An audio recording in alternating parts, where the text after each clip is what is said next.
I'm a lawyer and a teacher. I've been a lawyer for a very long time, and being a teacher is an excellent privilege that I now get to add to my career.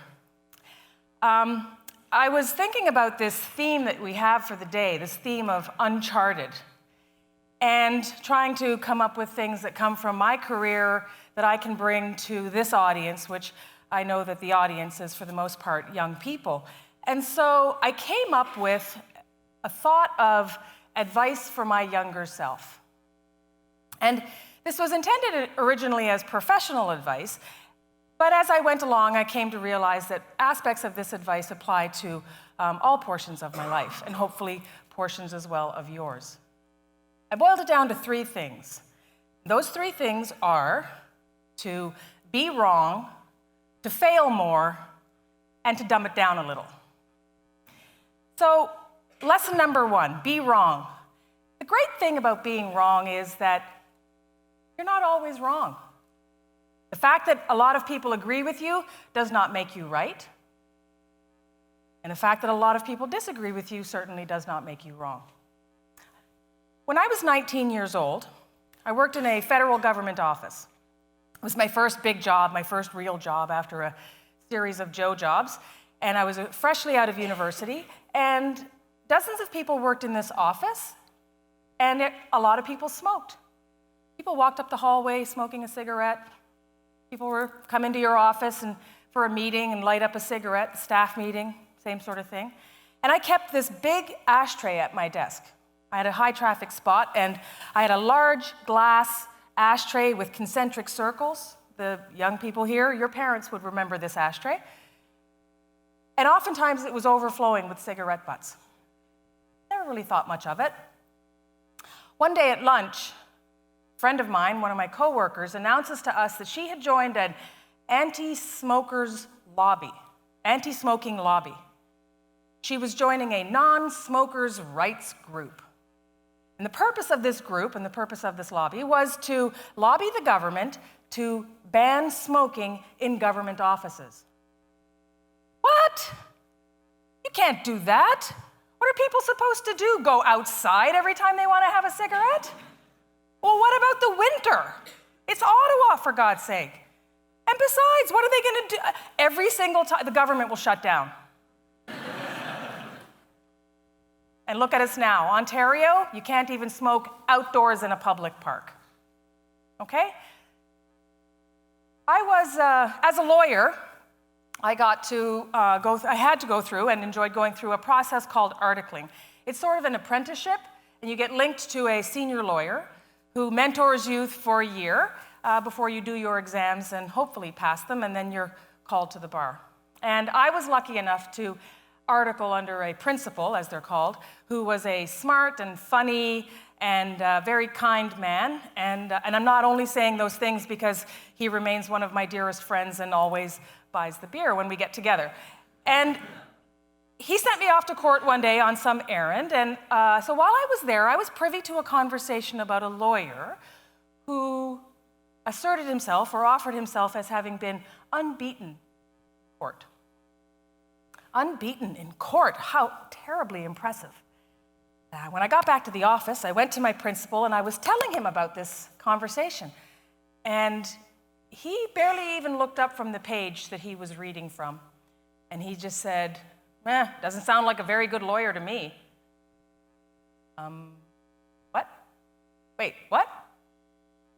And he explained to me that whether you consider the courtroom a sports field or a battleground, this adversarial process, the one thing about a courtroom is that you can choose whether or not to fight.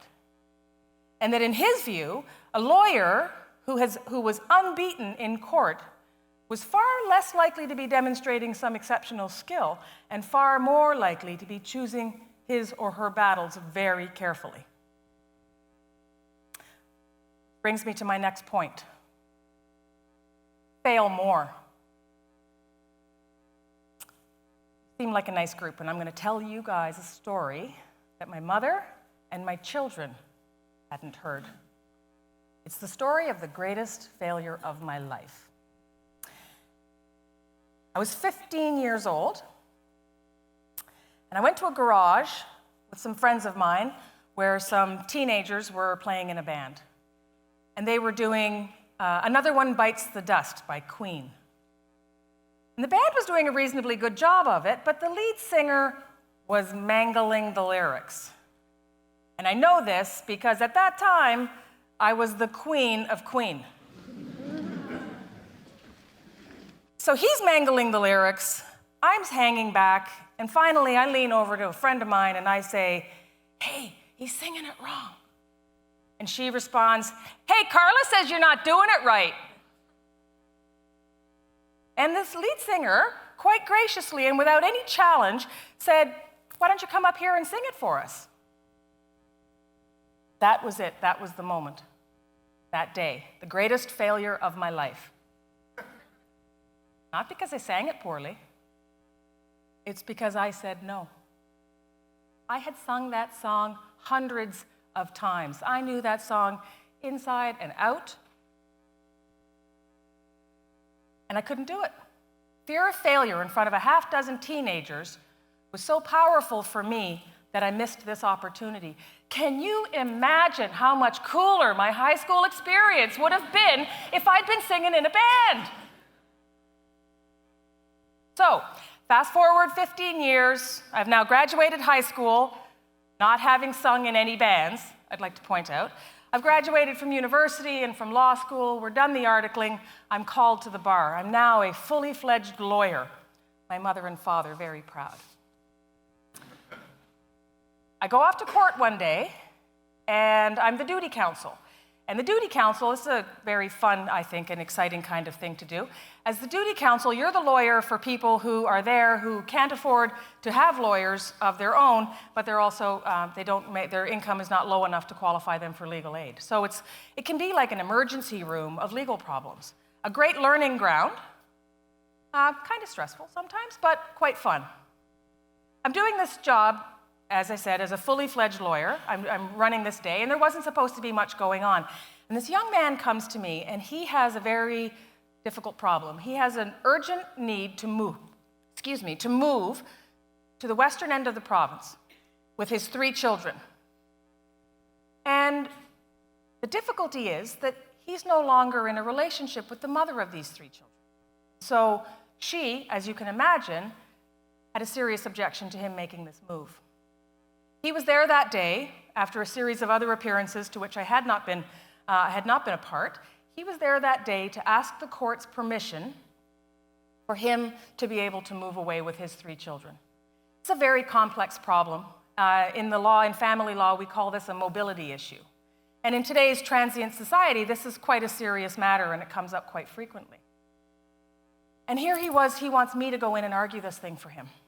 And I'm trying to explain to him, this is really complex, this is really difficult. I didn't think he should go forward with a greenhorn counsel who had just met him minutes before. And he explained to me, it's like this. He says, if we do it and we fail, the kids and I are stuck living here. If we don't do it, the kids and I are stuck living here. So I don't really see the difference. Then he leaned into me, and he looked me square in the eye, and he said, I got a really good feeling about you. I did not have a really good feeling about me.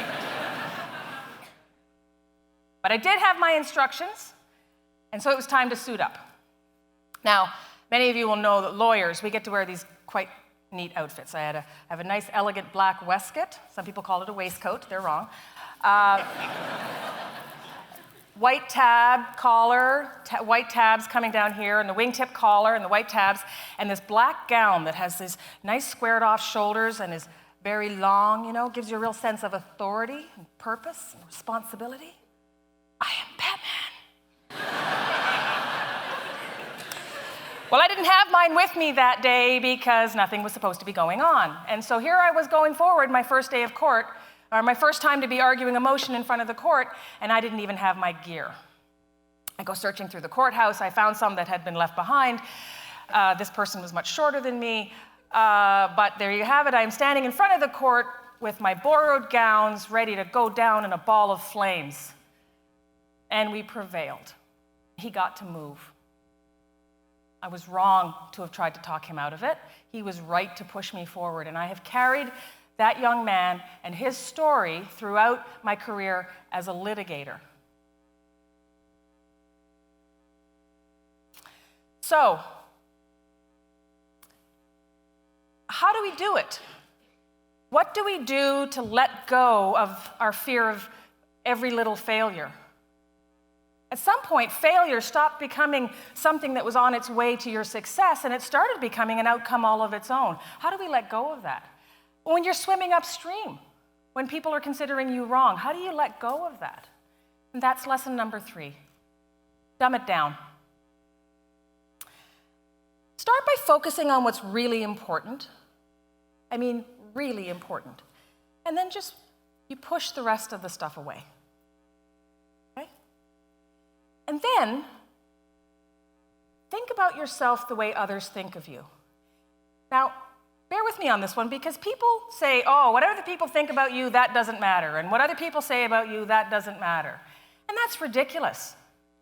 We are social beings. We are connected through so many, myriad types of connections throughout our lives. What other people think of us does matter.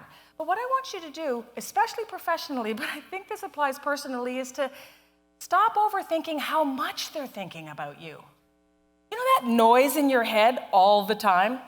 You know, the bills you've got to pay and the papers that are due and what this happened and so on. They have the same noise in their head. They've only got so much time to spend it worrying about you and whether or not you messed up once or twice. And certainly they're not worried about whether or not you gained 10 pounds. Okay? So think about yourself in the big picture. Think about yourself in the long haul. Allow yourself those failures and use them to build on to success. And as for swimming upstream, take a minute and consider whether or not you're being a leader, whether you're being the person who's affecting change in the world.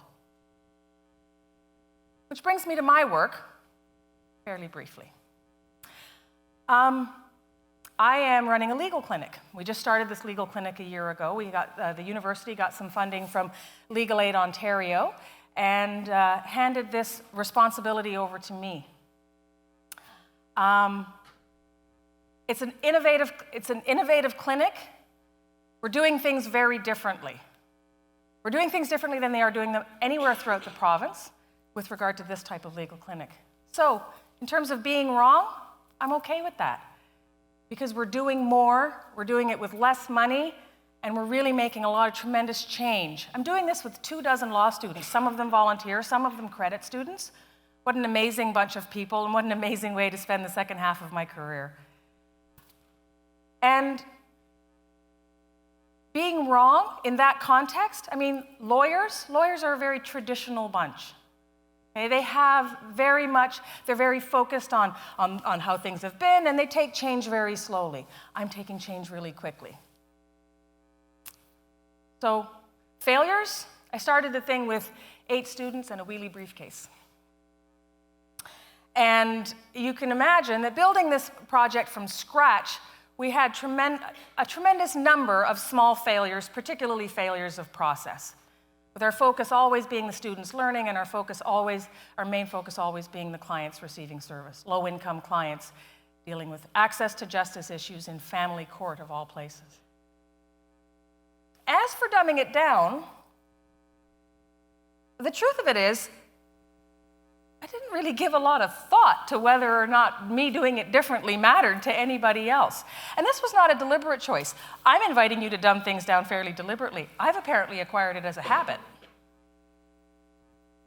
I moved forward, I did this, I did what was right and what would work and what would be effective and would make change.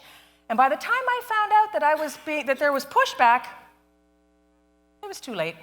I was too far down the pike. So I pretended like I knew that all along. So, I guess we could sum it up another way to say just worry less, do more, and trust the path that unfolds in front of you as you do that.